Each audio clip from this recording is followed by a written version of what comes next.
আমি আজকে পর্দা ফাঁস করব এই যে তথাকথিত শান্তনু সিনহা আর বিজিতেশ্বর রাউত যাদের পাঠিয়েছিলেন, শুধু পর্দা ফাঁস করব না, আপনাদের বিরোধী দলনেতা প্রমাণ রেখেই বলে, সময় নিয়ে করে কিন্তু প্রমাণ রেখেই বলে।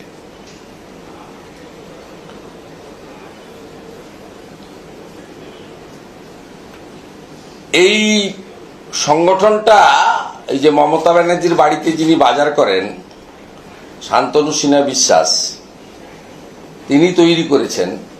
নামটা হচ্ছে পশ্চিমবঙ্গ পুলিশ আবাসিক মহিলা বৃন্দ, ভবানী ভবন, কলকাতা। কলকাতা পুলিশ এবং West Bengal police welfare committee এটা অর্গানাইজ করেছে। প্রেস ক্লাবে যাওয়ার আগে এদেরকে জড়ো করা হয়েছিল পিটিএস অডিটোরিয়ামে, পুলিশ ট্রেনিং স্কুল অডিটোরিয়ামে।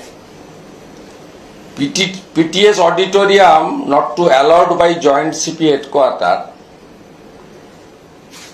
officially allotment 9, no memo, no DO.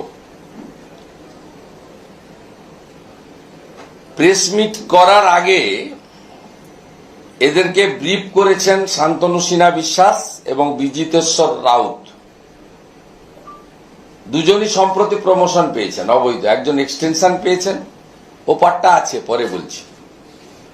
আর বিজিতেশ্বর রাউত তিনি এসআই থেকে ইন্সপেক্টরও প্রমোশন পেয়েছেন। এসব করছেন তো, চটি চাটছেন।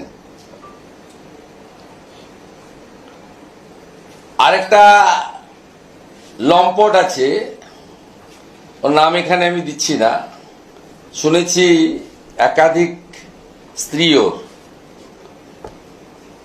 এইসব লোক মিলে ওখানে অর্গানাইজ করেছেন। 3টে বাস আনা হয়েছে, সরকারি বাস, রুট নম্বর 230, সরকারি কিনা জানি না, রুট নাম্বার 230, যে বাসকে ওসি আলিপুর থেকে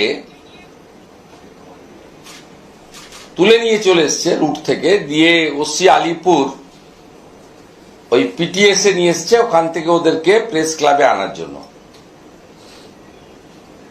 আবার ওখানে কার্যত ভন্ডুল প্রেস কনফারেন্স থেকে পালানোর পরে আবার পিটিএস এ ওই 230 রুটের 3টি বাস পৌঁছে দিয়েছেন।